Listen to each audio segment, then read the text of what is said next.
Could the casino industry save Jackson, Mississippi? This was proposed a few months ago towards the end of the session and never made it out of committee. Now, some very powerful Mississippi businessmen are reproposing a casino in downtown Jackson.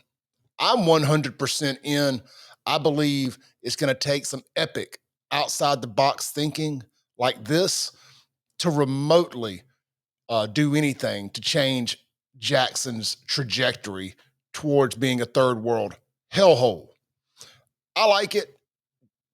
Am I a fan of, having to use the sin industry to be the anchor to get business to redevelopment, to economic redevelopment, economic development? Not necessarily. I don't gamble. I do like casinos. I like going to them. I like the resort style casinos. I love going down to the Beau Rivage, the Hard Rock, staying the weekend, enjoying the pools, the music, a little bit of gambling at the slot machines. I like the big center bars. I love the concerts, all that stuff. So I would be all for it. We're going to take a look in this video today at the proposal, who's involved, the former governor, Haley Barbour being one of the people. And I posed this question to my social media and got some interesting responses. Of course, we're not going to go over everybody who thinks it's a good idea. I want to go over some of the people who think it's a bad idea. Let's go to WLBT first, get you caught up on the full details, and then we'll break down some of the pros and cons, or particularly some of the cons coming from other people. A Mississippi House committee looking at ways to revitalize the capital city is going beyond blight discussions. They're hearing details of a plan that could have you sitting at a slot machine within a mile of the state capitol. Courtney Ann Jackson explains. A group of 5 businessmen, including former Governor Haley Barbour, are making their pitch to lawmakers that they believe can help reverse the economic trends of the capital city. And that is a casino. It would be great for the city of Jackson. But the idea brings forward plenty of questions, too. First, where? So we are recommending a mile or so of the Capitol. That brings the jobs, that brings the people. It restores the core of our city. I want to jump on what he just said right there. The overwhelming majority of the casino business in Mississippi comes from people who live in the Tri-County area. And it just makes sense. It's the largest populated area in the state. So, of course, the majority of those people, at least in state, come from the Tri-County area. I haven't seen all the numbers. I don't know how many people on the coast come from Louisiana, Alabama, Florida, etc. I'm sure it's a large number. North Mississippi, I'm not sure how many come from Tennessee, etc. I know in East Mississippi, the Indian casinos, a lot come from Alabama. But for the sake of this conversation, the overwhelming majority of Mississippians that go gambling come from right here in central Mississippi. Therefore, in Clay Edwards' opinion, central Mississippi, the Tri-County area, should reap the benefit of the economic boom that comes from those casinos, jobs, development, etc.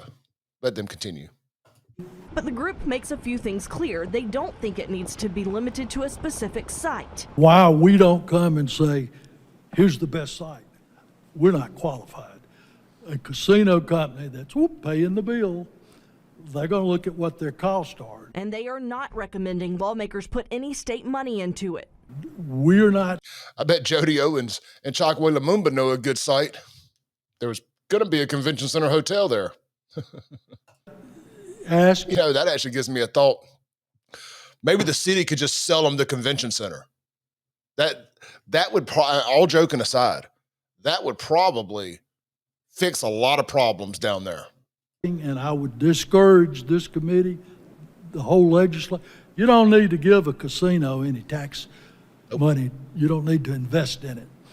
They got the money. So why even come to the legislature with the proposal? Do you have to come to us to have an exception? That's it. The state law would need to be amended to allow for authorization of a casino in Jackson. Now, let me say this to that. The delegations that represent the current casino cities, Vicksburg, the coast, Tunica, East Mississippi, well, they're going to throw a hissy fit about it. And I've always thought, why do they get to decide what's best for Jackson? Why do they get to decide what's best for the Tri-County area? We should get to decide what's best for us here in the Tri-County area. Damn river runs right through Jackson. What makes the Big Black or the Pearl any different than the Mississippi River or the Gulf Coast? If we're using their laws and their standard. Under this group's proposal, they think only I'll say one more thing. It ain't Jackson, it ain't the Tri-County area's responsibility to keep those riverboats in Vicksburg afloat. It's Vicksburg's responsibility to keep those riverboats afloat. And when they built that over there, they didn't have them in Shreveport yet. It cut Texas off. So now they are solely dependent on Mississippi and East Louisiana. one should be licensed, and it should be with a current operator in this Let's wind that back a little bit because I paused it right at a bad spot. This is where they talk about only allowing one, and I agree. state. The final piece of their request would require the developer to pay an annual $10 million impact fee. Which is a secret way of saying you're going to help fund additional growth. I think I didn't go back far enough. What they said is there needs to be only one allowed, and it needs to be one that is already a licensee in the state of Mississippi. I ain't the biggest fan of that. We do a lot of corporate protectionism in this state, particularly for the casinos. It's why we don't have online gambling here yet, or mobile sports betting here yet, is because the casinos, again, threw a hissy fit about it. And any company that comes in will have to partner up with the casino. We have this opportunity sitting in front of us to do something about all this and bring in economic development without asking the taxpayers for $1. The discussions will continue when the session begins next month. Courtney Ann Jackson, 3 on your side. All right, so like I said, I support this. Jackson is in a bad situation. There have been start stops on a bunch of different developments over the years. The Fair Street development, the convention center, all of these things. None of it's ever come to fruition. Well, the convention center got built, but it's never reached its potential. They keep claiming, if we just get a hotel, that'll solve all our problems. Jackson is no one development away from its problems being solved. A convention center hotel ain't going to be that one thing. A casino, however, could bust open the doors to being the one thing that spurs all this other development, i.e., Fair Street finally having some work done on it and turning into a prosperous development, i.e., a convention center hotel also getting built and conventions wanting to actually book in Jackson because, hey, they got gambling. They've got a party district. They got a prosperous downtown. They got museums. They have all this other stuff. Then that puzzle starts coming together a little bit more nicely, doesn't it? I do think that the path of least resistance here is the city selling them that damn convention center. But I don't know if that convention center fits the mold of what they would want to do. It'd probably take more money to rebuild it to casino needs than it would be worth. But, just think for a minute, if they could probably buy the King Edward, they probably would not have to build a hotel from scratch. You get the right people to think, and I guarantee there's not one developer that currently owns a hotel in downtown Jackson that would not consider selling that hotel to a casino development if they could get the land around it. I would have no problem with any of that. Would it be cool if they built, just wiped out a whole 2 or 3 city blocks and built something from the ground up? Like a Beau Rivage, like a Golden Moon? Of course, that would be badass. Who wouldn't like to see that? Is that likely? I don't know. I don't know what the economics they're looking at with this thing is. But let's go over here. This is to my Instagram. You guys may not be able to see this as well, but we're going to try. And this is a guy who disagreed with me. And he was polite about it. But I want to read his comments here. You probably ain't going to be able to see them. But so this is where I shared it on my Instagram, @SaveJXN. Before we do this, real quick, guys, swing over to my website today and grab a FAFO shirt like I'm wearing now. You can check them out right here. We got hoodies and t-shirts. Here is the hoodie with the Real American Hero logo on it. Here is the shirt that I'm wearing right now. We have it in black and charcoal gray. There are the athletic fit tri-blend shirts. We also have the brand new Mississippi Blackout Tag Edition hoodies and shirts as well. As you know, I've said it a million times, but if this is your first time watching my videos, the hoodies actually have the white drawstring, so they look slightly better than what you see pictured in those mock-ups. And we got a few of these Real Men Wear Pink shirts left in XL and 2XL. They're marked down to only $15. Buyfafo.com. That's buyfafo.com. All right, back over here to the naysayers. Gregory Patty, I don't know, whatever his name is here. He says he doesn't think a casino is a solution to revitalizing downtown Jackson. And I just simply asked him, I said, all right, well, hey, what do you think is a solution? And something that's realistic, that actually has a chance of happening. And he goes, what I sense here is a white liberal, but I'll be polite. Anyway, he goes, I'll take a little more of the disadvantages of casinos first. He says, I don't see that being talked about. One, introducing a intrinsically and inherently addiction-based business to Jackson, which already suffers from a population struggling with other sorts of addictions, feels socially and morally wrong, if not just financially irresponsible. Two, casinos statistically and historically introduce more crime into the areas where they are built due to addiction and family dysfunction caused by addiction. See, I don't think that's true. I'm going to call bull BS on that. I don't find that to be accurate at all, that casinos introduce more addiction to an area. People need to control their own addictions. I say it all the time, and boy, I piss people off when I say it. Addiction is not a disease. It is a choice. Continuing on. He says, Boise State did a study on the lasting economic impacts of casino. It can be found in ScholarWorks. It and many other studies did find short-term growth, but not long-term economic prosperity. We don't need another flash-in-the-pan economic plan while also introducing the other, quote, side effects of casinos. And then he brought this up, and talk about losing the plot here. He says, there are tried and true methods to stimulate small and medium-sized town economies. I think Nashville is a comparison that Jackson could try to emulate.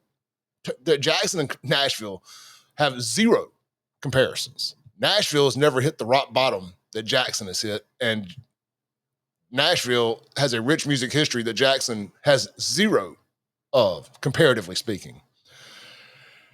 Says, think Nashville in a comparison that Jackson could try to emulate. Support small business. Get the population excited about creating business and industry. Support tourism, which can be stimulated by museums and such, sure, but also why not get more people visiting Jackson through sports and theater? Spectator activities, revitalize Thalia Mara, make it a great place people want to go. Put some money into sports like Nashville did with soccer and hockey that stimulated their economy like crazy. See, this is how I know it's a white liberal kid. He says soccer and hockey. People in the South that watch soccer, that like soccer, are Democrats for the most part. This is a 90% black town. Brother, they ain't going to watch soccer or hockey. Stop it. And the white people that live around there ain't going to Jackson to do either. Anyway, it says that stimulated their economy like crazy. Create more performance venues. Look how it worked for Brandon. Brandon has an amphitheater that is booked through Live Nation that frankly doesn't benefit the community a whole hell of a lot as far as direct economic impact because Brandon don't have the hotels and restaurants to directly benefit from it. Hell, Pearl benefits more from that amphitheater than Brandon does, which I love the amphitheater. I ain't hating, but it's just fact. Brandon doesn't have enough businesses in place to directly benefit from it. He also says, ultimately, the goal for Jackson should be sustainable and inclusive growth. Did Chokwe write this? Chokwe Lumumba had to have written these replies for this guy. This is Chokwe's fake white boy account, ain't it? So anyway, it says, ultimately, the goal for Jackson should be sustainable and inclusive growth that benefits the community as a whole, not short-term fixes like casinos that come with long-term social and economic consequences. Investing in small businesses, cultural tourism, sports, and arts infrastructure offer a realistic, proven path to revitalizing downtown while preserving the city's unique identity. By fostering local entrepreneurship, creating destinations like revitalized performance venues, sports arenas, Jackson can grow into a hub that attracts both local and visitors. We can aim for solutions that uplift the community and build a lasting... AI wrote this. AI wrote this bullshit. We're replying that too. It just dawned on me that you used AI to write this gibberish. What do you guys think? A casino in Jacktown? Is it a good start? And now look, don't come at me with the same old crime stuff. You've got to start somewhere. Now, I'm not a positive solutions only guy. I think you're allowed to have an opinion, even if you don't have a positive solution for it. But I am curious what your solutions are to it. You know, I think it's a casino. I think that's the one type of development that gets people fired up, that brings thousands of jobs, that brings other businesses around it that can benefit from it. Hotels, bars, restaurants. Everything's not going to be under one roof at the casino. I mean, we've seen that. You go out of town, everybody that stays there, don't eat at the casino. Other restaurants do just fine in and around the casinos, especially on the coast. Let me know in the comments. What do you think? Y'all stay blessed. Be sure to check out the Clay Edwards Show, streaming live every Monday through Friday, right here, wherever you're watching this video, Facebook, YouTube, X, Rumble, and of course, live on the radio, 103.9 FM, WYAB. If you miss any of it, you can always check out the audio-only podcast available by 10 a.m. every Monday through Friday, Central Standard Time. Just search Clay Edwards Show, wherever you download podcasts, stream music, audiobooks, and more. Hit like, hit subscribe, and be sure to hit that share button. Stay blessed, stay safe. Go to buyfafo.com and get some merch today. Also available at clayedwardsshow.com.